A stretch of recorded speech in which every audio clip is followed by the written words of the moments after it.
Hello दोस्तों, जैसे कि आप सबको पता था कि आज 13 अक्टूबर को सुप्रीम कोर्ट में बीएड वालों की तरफ से एक याचिका डाली गई थी जिसकी सुनवाई होनी थी। और केस जो है सुनवाई नहीं हुई, बल्कि उससे पहले ही केस को ट्रांसफ़र कर दिया गया जस्टिस अनिरुद्ध बोस के बेंच में। और आपको बता दें कि ये जस्टिस अनिरुद्ध बोस वही हैं जो बीएड वर्सेस बीटीसी मामले में 11 अगस्त 2023 को भी अपना फैसला दिए थे डीएलएड के पक्ष में। 9 अक्टूबर को जब केस सुनवाई हुई थी तब भी जज साहब ये केस जस्टिस अनिरुद्ध बॉस की बेंच में ट्रांसफ़र करने की बात की थी, तभी बिहार सरकार ने केस विड्रॉ कर लिया था, यानी अपना एसएलपी वापस ले लिया था। तो अब इस केस को जो है आज यानी 13 अक्टूबर को जो फैसला होना था, बिल्कुल कुछ भी इस पर बहस नहीं हुई, बल्कि जो है एक नया डेट दिया गया है। डेट क्या है वो अभी पब्लिश नहीं हुआ है, लेकिन जस्टिस अनिरुद्ध बॉस के बेंच में ये केस ट्रांसफ़र हो गया है। अब सवाल सबसे बड़ा ये है कि यहाँ पर अब आगे क्या होगा। तो आगे क्या होगा, देखिए यहाँ पर दो ऑप्शन है, या तो डीएलएड 1 to 5 के रिज़ल्ट को रोक के रखे बीपीएससी, या अगर वो रिज़ल्ट जारी करना चाहें तो रिज़ल्ट जारी किया जा सकता है। लेकिन आपको सुनकर यहाँ पर थोड़ी सी परेशानी हो सकती है कि वो जो है कंबाइंड मेरिट लिस्ट बना लेगी। अब अगर वो रिज़ल्ट जारी करना चाहे तब, अन्यथा वो 1 to 5 के रिज़ल्ट को रोक सकती है। अब कंबाइंड मेरिट लिस्ट में होगा क्या, किन लोगों को इसमें फ़ायदा होगा और कैसे क्या होगा, थोड़ा सा इस पर हम बात कर लेते हैं।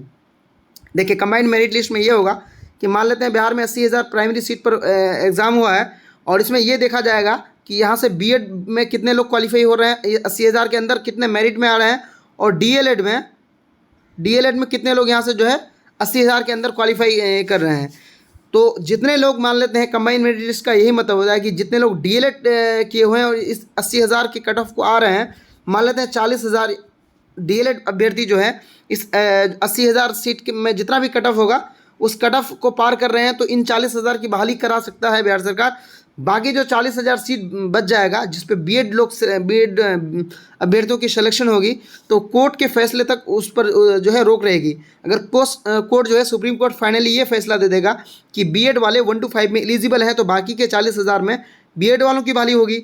अन्यथा अगर ये मामला चला 2 महीना, 1 महीना, 3 महीना, 5 महीना और आगे चल के फैसला आ गया कि नहीं, बाकी के बचे हुए 40,000 सीट पर भी प्राइमरी में डीएलएड की ही बहाली होगी, बीएड की बहाली नहीं होगी, तो बाकी के बचे 40,000 सीट में पुनः एक मेरिट बनाया जाएगा, क्योंकि बीपीएससी के पास सारा आपका डेटा रहेगा और वहाँ मेरिट बनाकर नए सिरे से 40,000 अभ्यर्थियों को, डीएलएड अभ्यर्थियों को फिर से जो है बहाली कराई जाएगी। एक एक्सपेक्ट है, अनुमान है, हालांकि ये सही हो भी सकता है, नहीं भी सकता है, लेकिन एक ऐसा अनुमान इसलिए लगाया जा रहा है क्योंकि मेरिट लिस्ट जो है वो रात में अपने ट्वीट देखा अतुल सर का, मेरिट लिस्ट जो है फाइनली बन रही है, और बन रही तो अब इसका एक ही उपाय है, या तो वो प्राइमरी के रिजल्ट रोक के रखे नेक्स्ट डेट जो भी मिलेगी सुप्रीम कोर्ट में उसकी सुनवाई तक, या जो है कंबाइंड मेरिट लिस्ट बना ले। तो ये आगे देखने वाली बात होगी। फिलहाल जो है इस पर कुछ भी अनुमान लगाना बहुत मुश्किल है। लेकिन रही बात कंबाइंड मेरिट लिस्ट में जो है कट ऑफ कितना रहेगा, तो कंबाइंड मेरिट लिस्ट जैसे ही बनेगी तो बीएड और डीएलएड वाले दोनों आएंगे, और 7 लाख बच्चे जहाँ पर होंगे, यानी देखिए फाइट दुगना हो जाएगी। जहाँ 3 लाख अभ्यर्थियों का मेरिट बनना था, वही 7 लाख में सीट तो आपका 80,000 ही है, पहले 3 लाख अभ्यर्थी था, अब 7 लाख हो जाएगा। तो जाहिर सी बात है कि कट ऑफ में भारी उछाल देखने को मिल सकता है। जैसे अगर मेरा अपना अनुमान मान लिया जाए तो जनरल का कट ऑफ अगर आप 65 तक हैं तो आप जनरल में सेफ हैं। बीसी में है तो बीसी अगर 2 में है तो आप अल्ट्रॉन नंबर भी हैं या अल्ट्रॉन प्लस हैं, तब आप सेफ हैं कंबाइंड मेरिट लिस्ट में। लेकिन 58 से नीचे है तो आपको परेशानी हो सकती है। उसके अलावा ईबीसी में अगर आप 55 तक हैं तो सेफ़ हैं। बाकी कैटेगरी में 50-55 तक भी हैं तो आप सेफ़ हैं कंबाइंड मेरिट लिस्ट में। और रही बात ये फीमेल की, तो फीमेल जनरल की अगर बात करें तो 60 में जो लोग भी हैं वो सेफ़ हैं। बीसी में, ईबीसी में और ईबीसी इन सब में देखा जाए तो अगर आप 50 प्लस भी हैं फीमेल में तो सेफ़ हैं।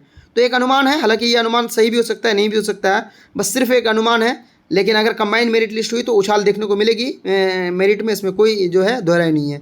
चैनल में नए हैं लाइक और सब्सक्राइब करें, और सही और ऑथेंटिक न्यूज़ के लिए ना डीएलएड के पक्ष में ना बीएड के पक्ष में, तो आप अगर चैनल में नए हैं तो ज़रूर इसको सब्सक्राइब करें, क्योंकि आगे आपको सही जो है सारी ऑथेंटिक न्यूज़ दी जाएगी। धन्यवाद।